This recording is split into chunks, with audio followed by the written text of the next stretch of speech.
Hello friends, জয় মোহনবাগান। আগামীকাল কেরালার বিরুদ্ধে নামছে মোহনবাগান। তার আগে মোহনবাগানের প্রস্তুতি কিন্তু তুঙ্গে, কারণ মোহনবাগানে প্রথমবারের জন্য খেলতে নামছেন নুনো রেইস মোহনবাগান জার্সি গায়ে। সেই কারণে নুনো রেইসের উপর আমাদের প্রত্যেকের একটা নজর থাকবে। মোহনবাগানের জার্সি গায়ে তিনি কেমন খেলেন সেটা দেখার জন্য আমরা প্রত্যেকেই মুখিয়ে রয়েছি। এছাড়াও বাকি যেসব সিনিয়র প্লেয়াররা রয়েছেন, অর্থাৎ আশিক কুরুনিয়া, সাহাল আব্দুল সামাদ, এছাড়াও দীপেন্দুকেও আমি সিনিয়র প্লেয়ার হিসেবেই ধরছি, কারণ তিনি আইএসএল খেলেছেন বলে। তো এরা যারা রয়েছেন তাদের উপরেও কিন্তু আমাদের প্রত্যাশা থাকবে তারা মোহনবাগানকে এগিয়ে নিয়ে যাবে, কারণ বাকি সব প্লেয়াররাই মোটামুটি সব জুনিয়র প্লেয়ার।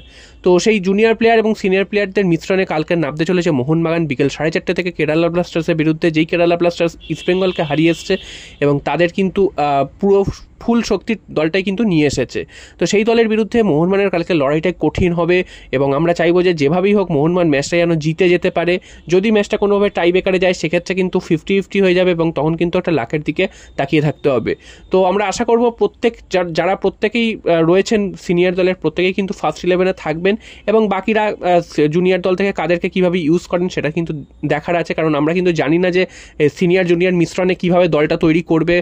কোচ বাস্তব রায় রয়েছেন, তিনি জানেন জুনিয়র প্লেয়ারদের, তিনি চেনেন, তো তিনি কিন্তু সেভাবে তৈরি করবেন এবং আমরা কিন্তু প্রত্যেকেই চাইবো মোহনবাগান আগামীকালের ম্যাচটা জিতে সুপার কাপের যাত্রা শুরু করুক এবং সেমিফাইনালে পৌঁছে যাক। এরপরে চলে আসি মোহনবাগানের ট্রান্সফার আপডেট নিয়ে কথায়। তো ট্রান্সফার আপডেট নিয়ে এই মুহূর্তে কিন্তু প্রচুর নাম উঠে আসছে এবং গতকালই তোমাদের একটা প্লেয়ারের নাম জানিয়েছিলাম, আর্জেন্টিনান প্লেয়ার। তো আজকেরও কিন্তু বেশ কিছু নাম উঠে আসছে এবং মোহনবাগানের বেশ কিছু ফ্যান্স ক্লাব বা সমর্থক গোষ্ঠী তারা কিন্তু অনেকগুলো নাম কিন্তু সামনে নিয়ে আসছে। তো তাদের মধ্যে বেশ কয়েকজনের নাম যেমন সামনে আসছে, গতকাল যেমন জানিয়েছিলাম কেভিন সিভেলের কথা, আজ তারপরেও কিন্তু আরও একজনের নাম উঠে আসছে, যদিও নামটা কিন্তু খুব একটা নতুন নয়, তার নাম এর আগেও শুনেছ, তিনি হচ্ছেন কার্টিস গুড।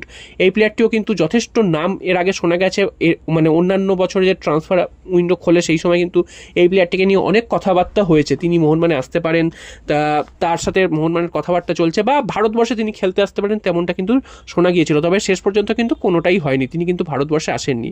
তো এবছরও ট্রান্সফার সিজন শুরু হচ্ছে এবং তারকে নিয়ে কথা হবে না সেটা তো হয় না, এবারও তারকে নিয়ে কথা হচ্ছে, যদিও এখনও অবধি এই প্লেয়ারগুলোর নাম কিন্তু সব শর্ট লিস্টে রয়েছে, কারুর সাথে কথাবার্তা চলছে, এমন না যে প্রত্যেকের সাথেই কথাবার্তা চূড়ান্ত হয়ে গেছে বা কারুকে সই করিয়ে ফেলেছে, এমনটা কিন্তু একদমই নয়।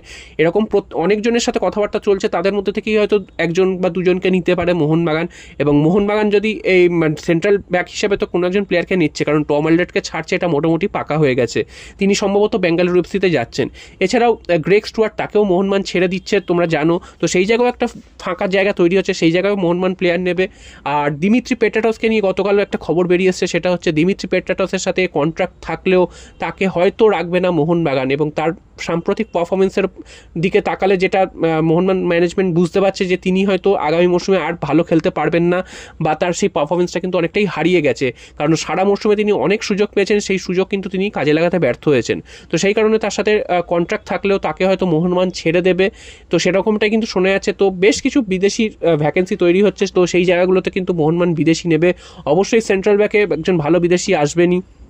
তবে কালকের যে 2-3টে নাম উঠে এসেছিল, আজকেরও কিন্তু সেরকমই কিন্তু বেশ কিছু নাম উঠে আসছে, যেমন কেভিন সিভেল, এছাড়াও কিন্তু কার্টিস গুডের নাম উঠে আসছে এই মুহূর্তে। তো এদের দুজনের মধ্যে যে দুজনকেই নেবে তা তো একদমই নয়, তার মধ্যে যে কোনো একজনকে নেবে। তো দেখা যাক কোন প্লেয়ারকে নেয়, এবং এইরকম যে ট্রান্সফার যে এতগুলো নাম উঠে আসছে তার মধ্যে যে কোনটা সত্যি কোনটা মিথ্যে এই মুহূর্তে কিন্তু বোঝা মুশকিল, কারণ মোহনবাগান ম্যানেজমেন্ট কিন্তু খুবই সন্তর্পণে কাজ করছে, কারুকে কিন্তু একটা ঘুণা করেও কিছু জানতে দিচ্ছে না।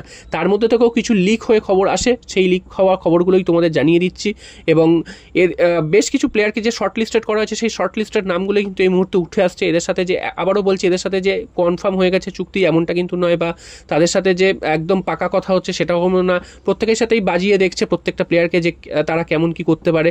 তো দেখা যাক শেষ পর্যন্ত কোন বিদেশিকে মোহনবাগান চূড়ান্ত করে। এবং তোমরা জানো যে এই মুহূর্তে সবথেকে যেটা গুঞ্জন চলছে সেটা হচ্ছে মোহনবাগান একটা বড়সড় কোনো ট্রান্সফার দিতে পারে, যেটা কিন্তু ভারতীয় ফুটবলের ইতিহাসে এর আগে কখনো হয়নি, প্রত্যেক বছরই মোহনবাগান দেয়, সেটা নিয়ে নতুন কিছু নয়। তবে এবছর আরও একটা নতুন সেরকম একটা মানে ধামাকা হতে চলেছে, সেটাই কিন্তু শোনা যাচ্ছে। আর এছাড়াও কিন্তু ল্যাটিন আমেরিকান যে কোনো প্লেয়ার আসছে, এবং সেটাও কিন্তু একটা শোনা যাচ্ছে যে ল্যাটিন আমেরিকান কোন প্লেয়ার আসছে সেটা কিন্তু বোঝা যাচ্ছে না, তবে খুব নাম করা বা বড় প্রোফাইলের কোনো প্লেয়ার আসছে সেটা কিন্তু বোঝা যাচ্ছে। হ্যাঁ, তোমার জেমস রড্রিগেসের নাম উঠে এসেছিল বেশ কিছুদিন আগে, তো জেমস রড্রিগেসের আসার সম্ভাবনাটা একটু কম, যদিও মোহনবাগান ম্যানেজমেন্টের কাছে সমস্ত কিছুই সম্ভব, তবে এই মুহূর্তে দাঁড়িয়ে জেমস রড্রিগেসের আসার সম্ভাবনাটা অনেকটাই কম, তিনি আসবেন না সেটাই ধরে নেওয়া যেতে পারে। অন্য অনেক বিদেশি ভালো ভালো ফুটবলার রয়েছেন, তাদের উপর হয়তো মোহনবাগানের নজর রয়েছে। তো দেখা যাক শেষ পর্যন্ত কোন প্লেয়ার আসায়। তবে এই মুহূর্তে যে কার্টিস গুড এবং কেভিন সিবেলের নামটা উঠে এসেছে তোমাদের, সেটা কিন্তু জানিয়ে দিলাম। এই দুজন প্লেয়ারের ওপর মোহনবাগান নজর রাখছে। তো এদের দুজনের মধ্যে থেকে হয়তো কোনো একজনকে তোমরা দেখতেও পেতে পারো মোহনবাগান জার্সিতে। জয় মোহনবাগান।